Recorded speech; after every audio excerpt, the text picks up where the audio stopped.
Yes, the next topic is determination of hardness of water sample by using EDTA method. So you know what is mean by the hardness. First we need to know what is the hardness of given water sample. Yes, what is the hardness of given water sample? How much hardness is there in the given water sample, that we are calculating by using EDTA method. Here EDTA method is one of the complexometric titration. It is one of the complexometric titration. In the intermediate level, you have seen the titrations, normal acid base titrations. But here EDTA method is one of the complexometric titration. It is similar to acid base titration. But before going to see the complexometric titration, just let us recall the types of titrations. There are 4 types of titrations. One is acid base titration, redox titration, complexometric titration and precipitation titration. Yes. So, among 4 types of titration, complexometric titration is one of the rare type of titration. In complexometric titration, at the end point complex compound is forming. The titration in which the complex compound forms at the end point is called the complexometric titration. So, maybe you have seen the complex compounds in the intermediate level.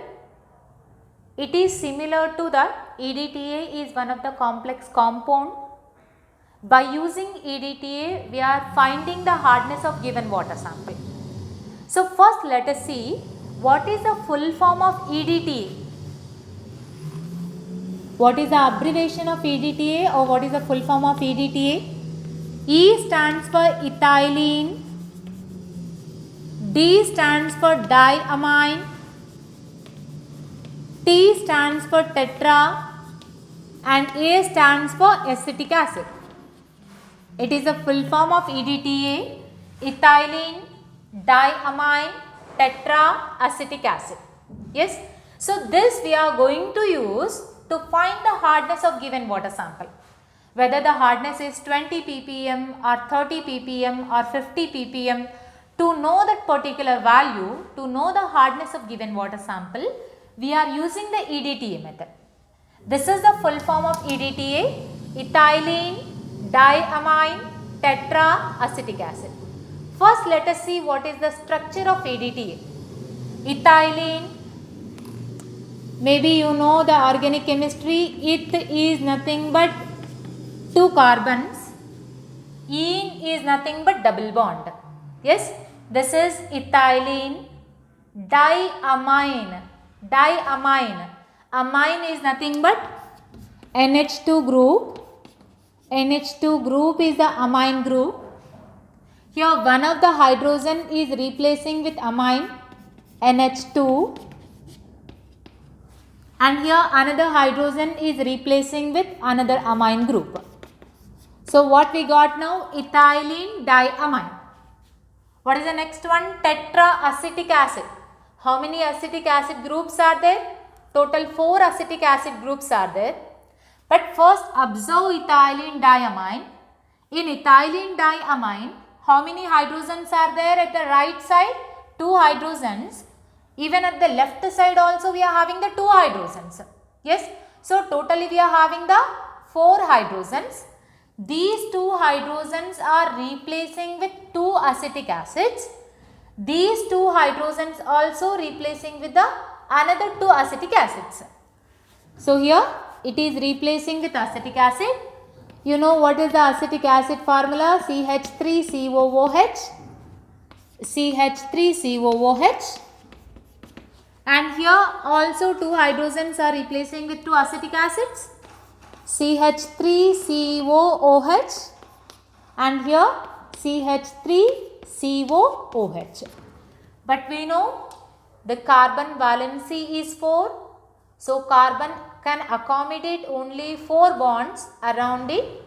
See here, this carbon is bonding with 3 hydrogens and 1 carbon. So, now we can't put the single bond in between the nitrogen and the carbon. So,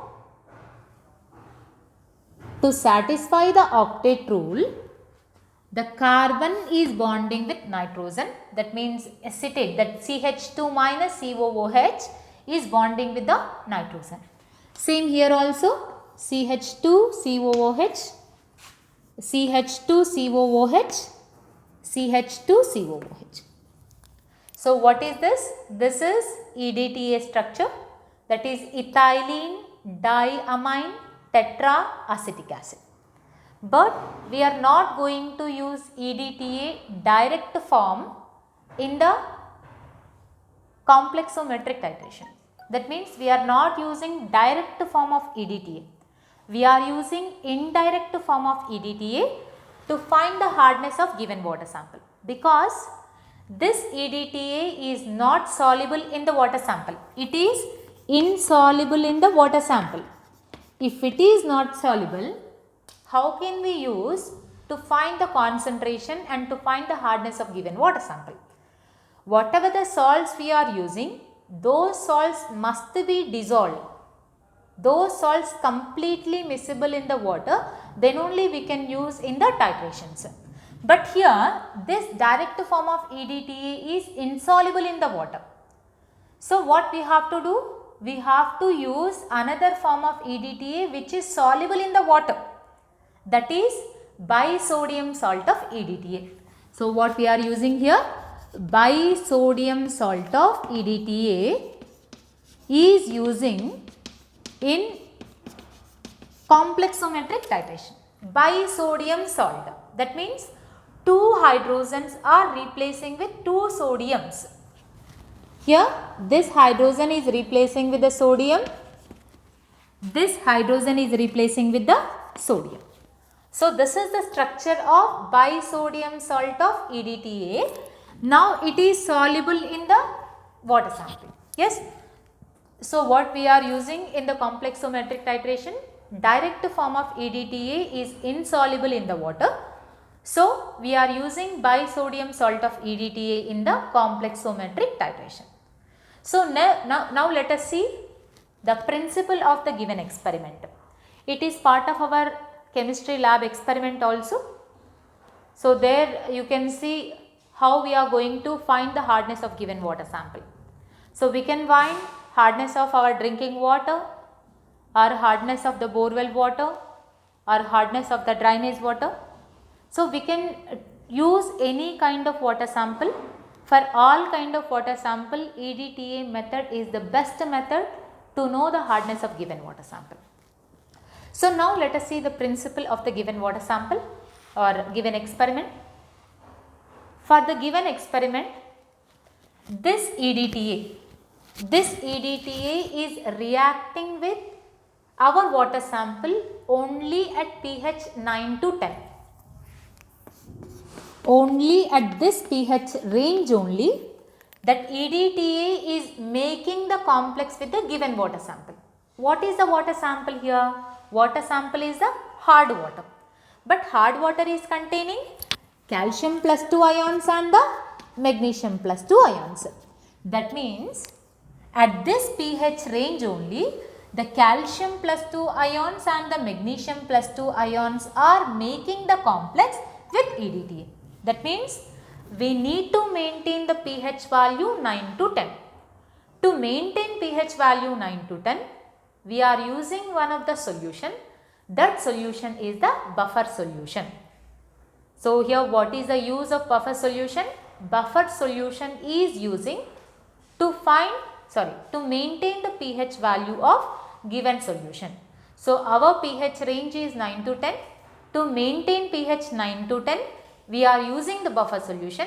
That buffer solution is ammonium chloride and ammonium hydroxide. But here EDTA solution is the colorless solution, and even our water sample also colorless solution. Yes.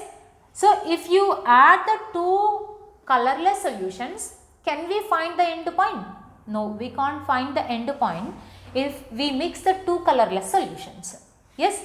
So maybe you have seen in the intermediate level how to find the end point. How you are finding the end point? By color change. Yes. So by color change you can find the end point. in the given experiment. But here the two solutions are colorless. That means a water sample and EDTA both are colorless. So to find the end point, we are using the indicator. That indicator also complex indicator.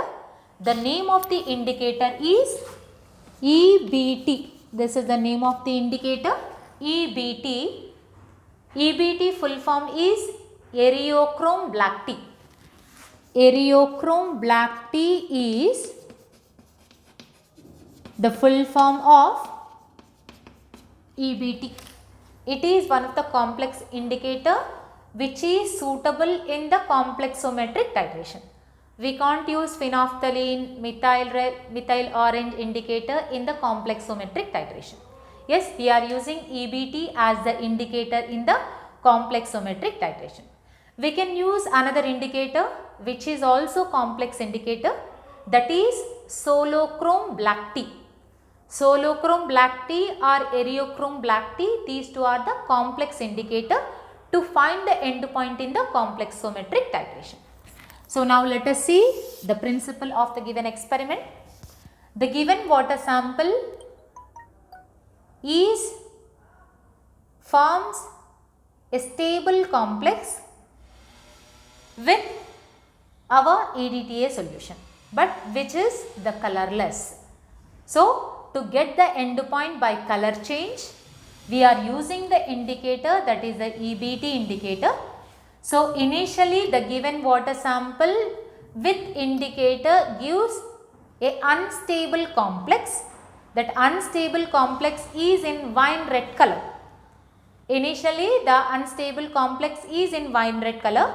That unstable wine red color complex is titrating with EDTA solution to get the end point by color change. That is the principle of the given experiment.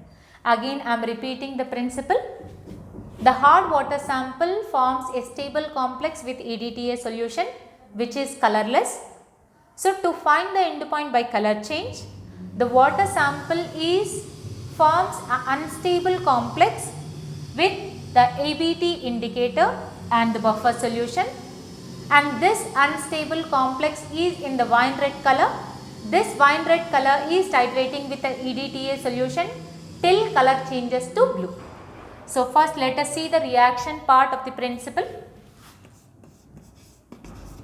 You can remember the principle very easily after performing the experiment.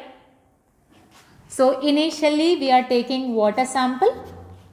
So what is the water here? Hard water sample. This water sample is mixing with the EBT indicator